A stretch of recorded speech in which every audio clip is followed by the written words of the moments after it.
நாலுமுடி விஷயம் கேள்விப்பட்டியா? என்ன விஷயம் சின்ன பொண்ணு? மாசம் மாசம் 1000 ரூபாய் தானே தருவாங்க. இந்த மாசம் 5000 ரூபாய் தந்திருக்காங்க. இந்த 5000 ரூபாய் வச்சு ஒரு புடவை எடுத்துட்டு மேட்சிங்காக ப்ளவுஸ் தைச்சு போட்டுனேன். அந்த டெய்லருக்காகிட்ட நல்லா பப்பு வச்சு தைக்க சொல்லலாம். நல்லா இருக்கு. எப்படி இந்த ஆரி ஒர்க்குன்றாளுங்களே, அதுக்கெல்லாம் சும்மா தொட்டாலே 2000 ரூபாய் கேட்குறாங்க. அதுவும் ஒன்று வச்சு தச்சு வச்சுக்கலாம்.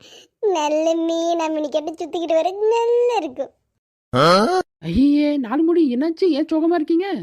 அட போ சின்ன பொண்ணு, உனக்கு 1000 ரூபாய் மாச்சம் மாச்சம் வருது, அதனால உனக்கு 5000 வந்திருக்கு, சந்தோஷப்படுறேன். எனக்கு அந்த 1000 ரூபாயே வர மாட்டேங்குது தெரியுமா?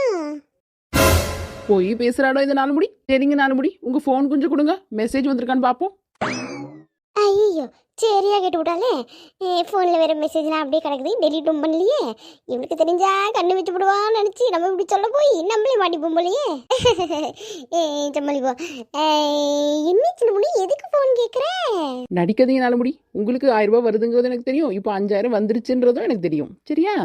எப்படிடா, எப்படி இவனுங்களாம் எல்லாத்தையும் கரெக்டாக கண்டுபிடிச்சிடுறாங்க? பின்னாடி கேமரா வச்சுட்டு சுற்றிட்டே கிடப்பாளுகளாம். ஏன் நாலுமுடி, நீங்க வாங்குறதுன்னு சொன்னா என்ன? நான் என்ன உங்ககிட்ட இருந்து களவண்டுட்டா போக போறேன்? இதுக்கு மேலே மறைச்சா நம்மள காரி மூஞ்சில் துப்பிட்டு போயிடுவா.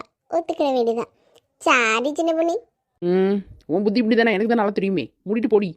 ஒரு 1000 ரூபாய் வாங்குறதுக்கு என்னென்னலாம் அசிங்கப்பட வேண்டியதாக இருக்கு. இந்த 5000ங்கிறது மாதம் மாதம் கொடுத்தா நல்லாப்பா இருக்கும். ஆனால் இப்போ 3 மாதத்துக்கு சேர்த்து கொடுத்துருக்காங்க, ப்ளஸ் 2000 ரூபாய் கோடை தொகைன்னு கொடுத்துருக்காங்க. ஏன்னா மக்களே, உங்களுக்கு எப்படி தோணுது? மாதம் மாதம் 5000 கொடுத்தா நெல்ல ப்ளவுஸ் எல்லாம் தைச்சு போட்டுக்கலாம்ல? என்ன போன வந்து முறைச்சி பார்த்துக்கிட்டு இருக்க? நீ பிளவுஸ் தச்சு போடுறதுல இரு பைத்தியக்காரி.